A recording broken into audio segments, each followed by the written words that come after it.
Good evening, everybody, and welcome to the Black Rock Cultural Center. I have come home this evening. I'd like to welcome my friend and colleague, Mr. Harold Hoyt, Editor Emeritus of The Nation newspaper. The Right Honorable Prime Minister of Barbados,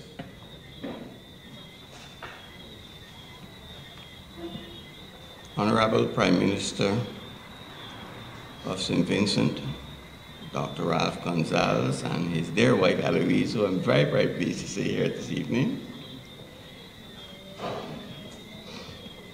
Members of Parliament, Myra Thompson and Dr. Maria Agard,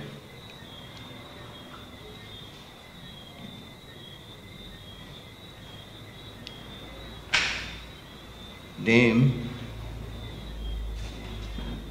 Maisie Barker Welch,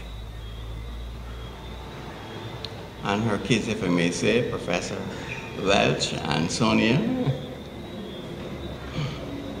Father Clark, Gabby, Dr. Rodney Worrell, distinguished friends, ladies and gentlemen. Although the 7-minute allocation for this reflection is confining, it is still my very pleasant charge to attempt to set the tone for an appreciation of someone whose exceptional service we recall with gratitude. The priest we call, or we used to call, Father Blackett, but who, on the enlightened insistence of His Holiness Pope Benedict XVI, became the Honorable Right Reverend Monsignor Vincent Blackett in 2009. I refer to him as Father Blackett, as we all tend to do. I'm reminded of something that is so typical of this modest man of the cloth, who said on receipt of this great designation as chaplain of His Holiness, I quote, "I would not like to go to Oistins on Friday evening and have someone shout, 'Monsignor!'" Father Blackett is a member of the Privy Council of Barbados, and some of us may recall was the founding chairman of the Bussa Committee. He is the first and only Barbadian to be bestowed this papal honor, being recognized by His Holy Father for his outstanding service to the Church. And he's the only native ordained for the diocese priesthood of his ecclesiastical home, then the Diocese of Bridgetown, Kingstown, and done by the first bishop, our greatly cherished Bishop Anthony Dixon. Respect due, my Lord, not only on this highly regarded accomplishment, but especially on 40 years laboring in the vineyard, while sometimes being controversial, but always setting a positive example of what is appropriate conduct in our 21st century society, thus retaining a relevant doctrine and yet looking like just 41 years yourself. Another original of Father Harcourt is that he is the first local Christian leader to have worship at a Muslim mosque, as he did in Kensington New Road in 1987. Father Harcourt was raised in what is regarded as the most remote, but arguably the prettiest parish of all, St. Andrew. It is a region of Barbados that also gave us, to name a few, such outstanding citizens as Sir Hilary Beckles, Vice Chancellor of the University of the West Indies, international cricketer and spokesman for the moral rearmament movement, Sir Conrad Hunt, and indeed, Dame Ermitude Bourne, the first woman to be elected to the Barbados House of Assembly. Known for fashioning and forming some wonderful works from earth and clay at Mount Mount, the parish of St. Andrew has also given us these sons and this daughter who we can rightly claim, along with Monsignor Vincent, as playing a significant role in fashioning and forming the political, social, educational, and spiritual advancement of our people. Thus tonight, we are merely honoring Monsignor Vincent as adding the newest important dimension of St. Andrew to Barbados, even as we are on the cusp of celebrating the significance of our 50th anniversary of political independence. I cannot express it any better than the Bishop of Bridgetown, Bishop Charles Jason Gordon, who at the recent Mass celebrating the 40th anniversary of the ordination of Harcourt Blackett, noted two aspects of this man of God. Said Bishop Gordon, quote, "His priesthood has been exercised in 3 continents, the Americas, Europe, and Africa, and has touched many people," end of quote. Thus, I say, Harcourt's ministry has been exercised both in the mother country and the fatherland of this nation, Africa and Europe, as well as its homeland, the Americas. This happy coincidence is more by accident than deliberate design. But it is a profound statement of how mysteriously God works his mind to shape and his mission to achieve. Secondly, Bishop Gordon noted that there are many seasons to the life and ministry of Monsignor Vincent: Vicar General, theologian, lecturer, economist, cultural and social advocate, conscience of the people, and crop-over band leader of Caribbean Kaleidoscope, I think it is, Oloe, and Spirit of Africa, 3 that I recall. With respect to being the conscience of the people, I must point out that Monsignor Blackett was, like our distinguished lecturer tonight, Dr. the Honorable Ralph Gonsalves, a weekly columnist in the earliest days of the Nation newspaper.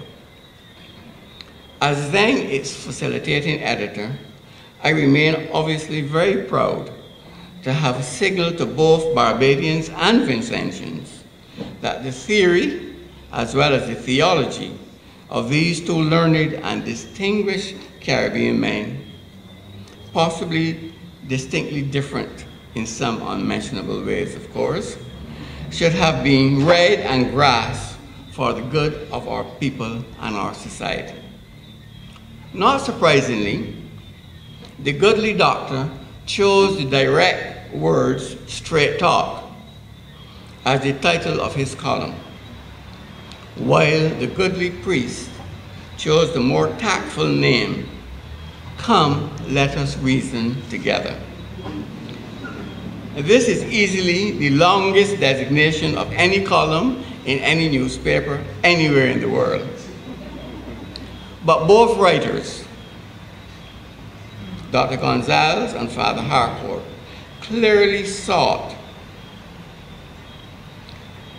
terminology that engaged the general public, either through dialogue in the case of the priest or monologue in the case of the politician. The message contained in the verse from which the priest column was taken, the first chapter of Isaiah, is, "Come, let us reason together. Though your sins are like scarlet, they shall be white as snow. Though they are red like crimson, they shall become like wool." Verse 18.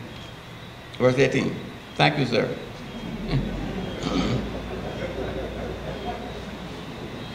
This verse is the gospel of hope. I am not preaching, but those who have ears to hear, let them hear. You will deduce from the fact that Father Harcourt was writing for the earliest editions of my paper that was started in the 70s, that I knew him as a young minister, wet behind the ears and boasting something of a bold, black, and well-kept Afro hairstyle. Both his and mine have since disappeared, one yielding to gray, the other to balding.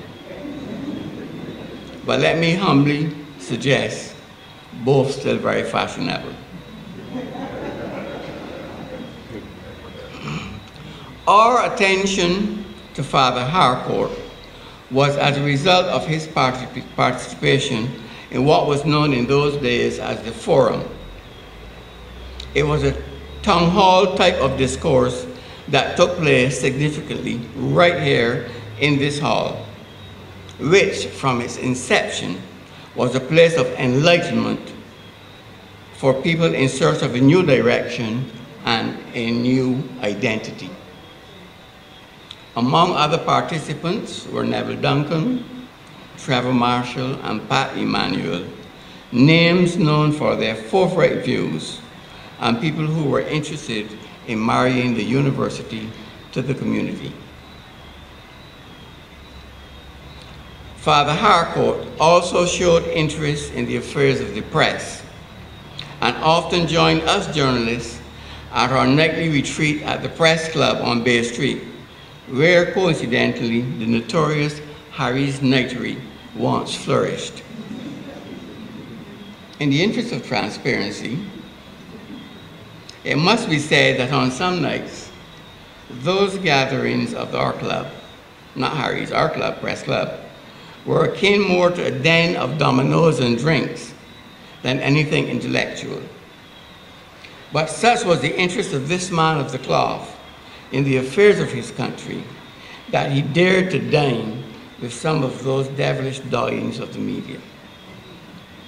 Father Harcourt was on the cutting edge of new radical evangelism in the modern world that urged the church to engage the cultures in which it was found. Perhaps this is an appropriate juncture at which to briefly share his views on 5 issues that arose. On the lifestyle of politicians, he said, their lifestyle is not that of people called to serve, but rather of those who sit and wait to be served. End of quote. On crop over, he observed, it is becoming a festival for the hustlers, while it really needs a philosophical base. For instance, we must stop prostituting it by this proliferation of t-shirt bands. On the expansion of free enterprise, free competition, kept within just and definite limits, and still more economic power must be brought under the effective control of the public authority in matters pertaining to the latter's competence. On American fundamentalist preaching, he said, this type of thinking not only proves the point that God is presented by them as a rich North American businessman with a colonial mentality, but that the Bible is still being used as a weapon for exploiting poor people and as an instrument for legitimate extraction of the minerals of South Africa more than of winning souls. And on his own radicalism, he said, this is the last one, some people see me as a radical, and it is not always comfortable in that image.